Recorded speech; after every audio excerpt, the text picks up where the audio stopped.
So Monday Night Raw is moving to Netflix. What are the pros and what are the cons? Let's talk about it.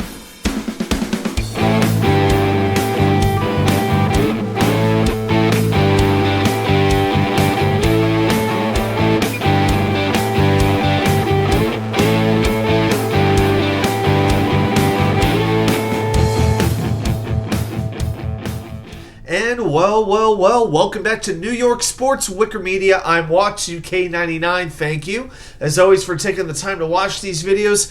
So I don't do a ton of pro wrestling videos on this channel. I'll always do a few things around WrestleMania or if there's a really big story.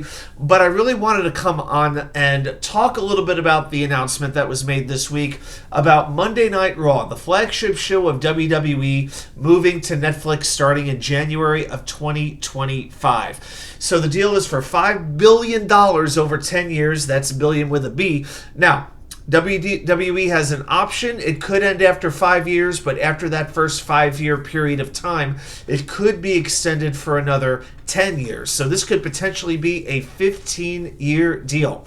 And to think, I remember when the show started in January of 1993 from the Manhattan Center, just one block away from Madison Square Garden. It was a building I went into many times for Ring of Honor shows. The first main event there was The Undertaker against Damien Demento. Well, there's one Hall of Famer in that particular match.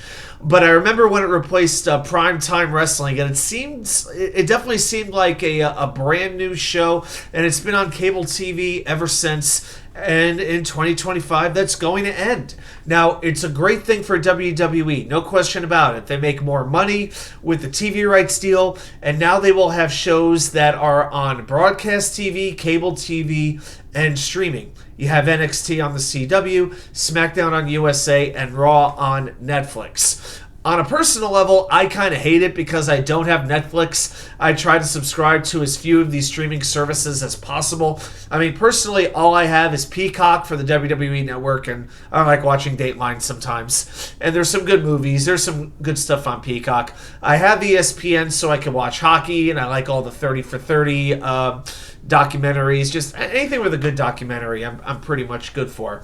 And I got a couple of music things as well. Pandora, XM Radio, I have those. I personally never really wanted to have Netflix, and I don't really want to add it. And you know what? People talk about how cable prices are going up, like there's all these channels that they don't watch.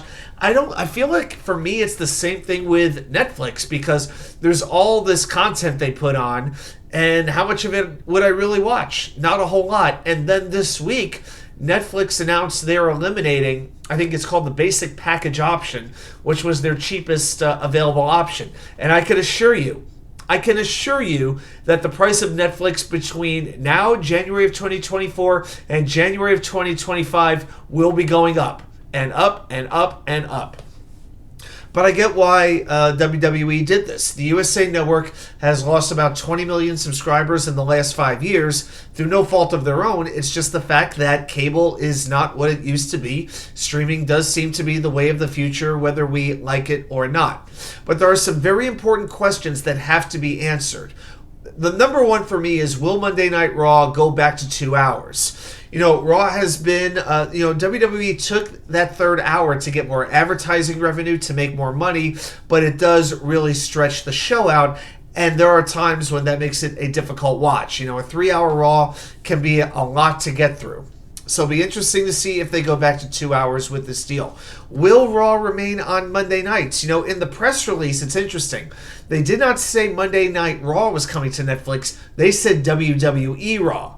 Very important difference. Maybe, you know, they don't want to go head-to-head with Monday Night Football. And I couldn't blame them if they felt that way.